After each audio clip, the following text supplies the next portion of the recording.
Hello, welcome to HITC Sport. Alright, so I'm filming this on Sunday afternoon, so apologies to whoever's playing right now. I'm sure all your games were absolute nail-biting thrillers. I'm sure Gareth Bale spanked in a hat-trick against West Ham. Wilfred Zaha no doubt broke the world record for needless step-overs in 1 minute. And Jamie Vardy no doubt punched an airborne pigeon to death in celebration of a 4-0 win over Aston Villa. But today, right, I'm concentrating on the games that I do know the results for. On what was a pretty defining and almost insulting Saturday afternoon for Premier League football. Where do you want to start? How about England's #1? And by that, I mean #1 got bean. So Jordan Pickford has just snapped Virgil Van Dijk in half. Van Dijk is probably at home right now, trying to piss through a straw. Christ above, he's probably going to be taking a dump in a bag for the next 6 bastard months. Look at this tackle, Christ above, if it was any higher, Van Dijk would have had his nutsack ripped clean off his body. Never mind not having kids again. The Dutchman's genitals would probably resemble an undercooked shepherd's pie. Just a bowl of utter carnage. People are saying Pickford was back to his best in the Merseyside derby, shaking off the scrutiny and criticism to show the world just why he's England's #1. Did he? How exactly? By bringing out a tackle that wouldn't have got a place in the UFC? How does that define his goalkeeping credentials? There's like Conor McGregor staking his claim for a UFC belt by punching an old man in the face. The referee for the Merseyside derby, Michael Oliver, he was only born half an hour down the road from where Pickford grew up, out in the sticks of Washington. Not Washington DC, of course. No, this is a suburb in Sunderland which mostly smells like a badger's armpit. Are they friends? Did Oliver used to drink pints with his dad in the pub? Is he Jordan Pickford's godfather? God, how underwhelming would that be? You come to me on the day of my daughter's... Yeah, I'm pretty sure Oliver would be about as intimidating a godfather as FIFA YouTubers would be in the boxing ring. But I don't know what the reason was. Maybe it's just a simple case where this is a referee who was born blind in both eyes. Because how could he not see that as a sending off offence? Look at him. Try doing that off the pitch. Maybe in a stuffy elevator full of old women, or in the frozen fruit and veg aisle down your local Tesco's. Do that tackle there, and you'd probably be spending that night the same way Harry Maguire spends his holidays. i.e. using your one phone call in a stuffy prison cell. Look at this, lads, both legs are well off the ground. He looks like a pair of human scissors, and the speed he comes in at, it's like being hit by a goddamn train. Or at the very least, if you get in the way of Rebel Wilson at an all-you-can-eat buffet, he is lucky he chose to hurtle into Van Dijk in the safety confines of a football pitch, because it's a bit like punching someone in front of a teacher. You know, unless they want an expulsion and to be homeschooled for the next 6 years, they're not exactly gonna punch back. Because I promise you, lads, if this had happened at 2 AM outside Burger King, then the 6'4" Dutchman, built like a middleweight boxer, oh, I promise you, he would knock this scruffy goalie into next week. Trust me, Pickford's face would resemble a mashed potato. And the worst thing is, he has got away with this. Because it was offside, apparently that wasn't worthy of a red. Oh, that's alright then. New rule apparently. If a player strays offside, it's apparently legal now to beat him up. Good Christ, if that was the case, Papi Cisse would be living out the rest of his days hooked up to a machine in the hospital ward. And is this not what we have VAR for? Sure, Oliver might be a good referee, and this was just a bad day at the office. Sure, maybe in that split second he was caught daydreaming about cats playing chess. I don't know. I mean, never mind Michael Oliver. Oliver f***ing Twist could have seen that tackle. And he spent his childhood being brainwashed by homeless old men. But VAR is literally needed for these sort of retroactive incidents. How was he not sent off? This isn't even the first time he's made this sort of challenge. This is him on Dele Alli, his England teammate at the 2018 World Cup. Christ above, if this is how he tackles his friends, then what chances the vice captain of their city rivals have? Christ, VVD is lucky Pickford didn't turn up with a hammer stuffed down his sock. Please, someone tell Jordan, stop tackling with your feet. Clearly you can't do it without aiming for their shins. Leave the art of tackling to your defenders. You just try and keep the ball out of the back of the net, alright? Christ above, letting the goalies time slide tackles in the box. You might as well get the canteen lady to start making decisions in the boardroom. Soon you'll be wearing aprons on the pitch and signing Jack Colback for the sole reason of having a nice wee face. Those are the words of my elderly neighbour.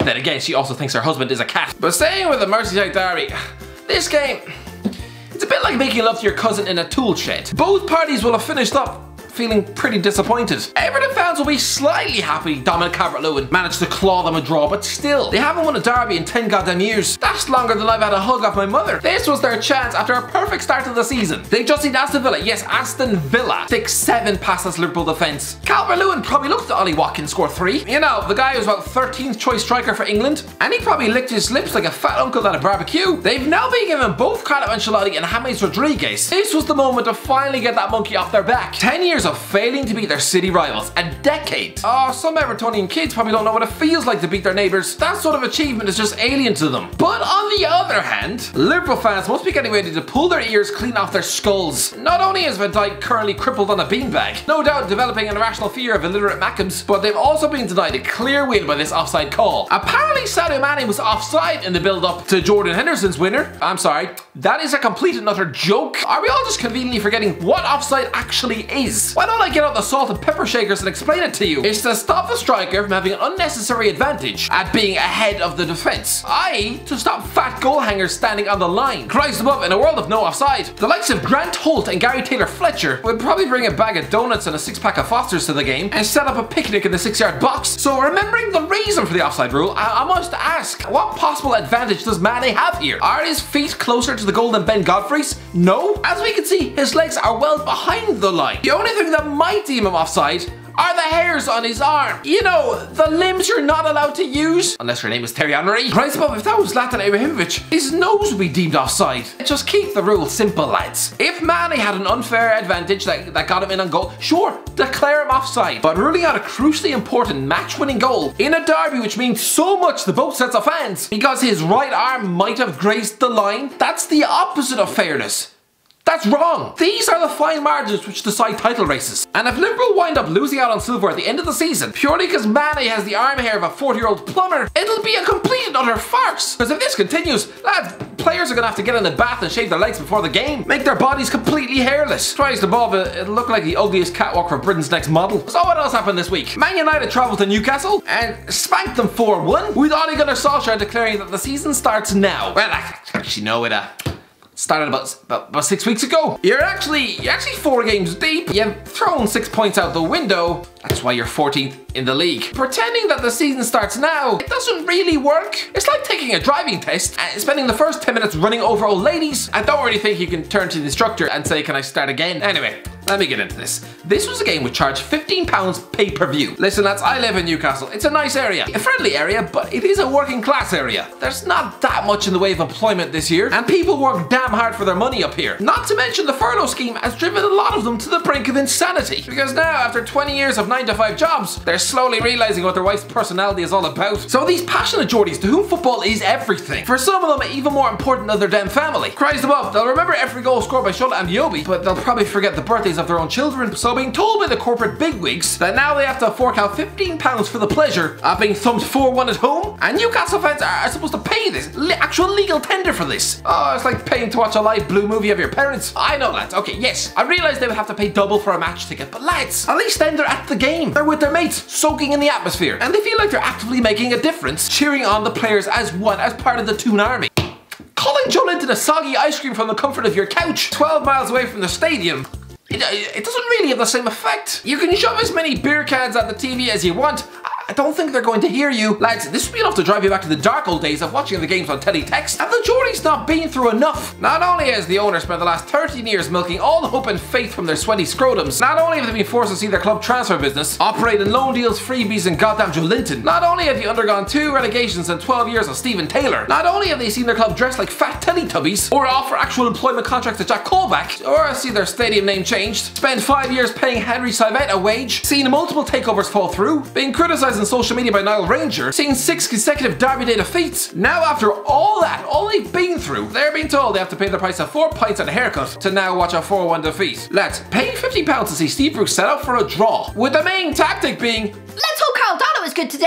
It's just ridiculous. They've allowed Man United, a team whose confidence was surely on par with Stephen Tries in a nightclub, they allowed them to have 28 efforts on goal. 28! Newcastle, by contrast, showed all the ambition of a ceramic teapot. I'd rather pay £15 to have my balls jabbed in a blender, or to have a drunk dentist rip out my front teeth with his bare hands. Man United were there to be attacked, but no. Bruce was clearly terrified by the attacking threat of Daniel James, which is a fear so irrational, he might as well have been scared of being mauled to death by his pet goldfish. But having said that, some Newcastle fans are debating on Twitter who they'd like to replace Steve Bruce. Claudio Ranieri and Eddie Howe. Sorry, no, this is a guy who's clearly still living in 2015. He's probably also looking forward to the Floyd Mayweather vs Manny Pacquiao fight and changing his Facebook profile to the Eiffel Tower. We could well get someone like Allegri, a good defensive coach who knows how to win. Outside chance of Rafa, hopefully. Does this guy know that the takeover fell through?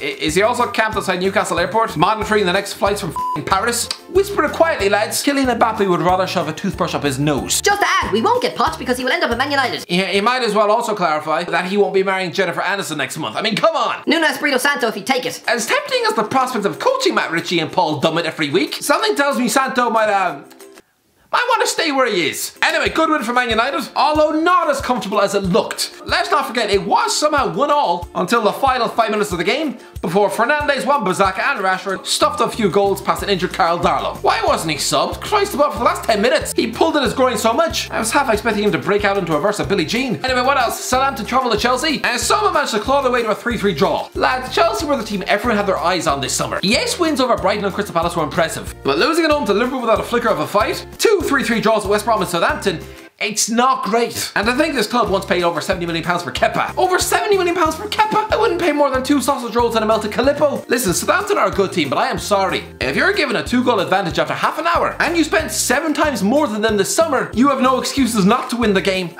I would like to understand why Kurt Zouma is still being considered a thing. This guy made his Chelsea debut in 2014. Is 6 years not long enough to come to a realization that he's an unreliable centre half? It's like if Iggy Azalea was still getting airtime on the radio, or if frustrated housewives were still queuing up for midnight screenings of 50 Shades of Grey. No, please leave that back in 2014. And Arsenal travelled to the Etihad. And the good news is that Sergio Aguero was back. The not so good news is that he threatened to single-handedly dump his career into the purgatory limbo reserved for the likes of Richard Keys and Andy Gray, i.e. forgotten about out the west coast of Qatar. If you want to gently threaten linesmen, maybe don't pick on Sean Massey. It's not a good look to go touching women on the neck.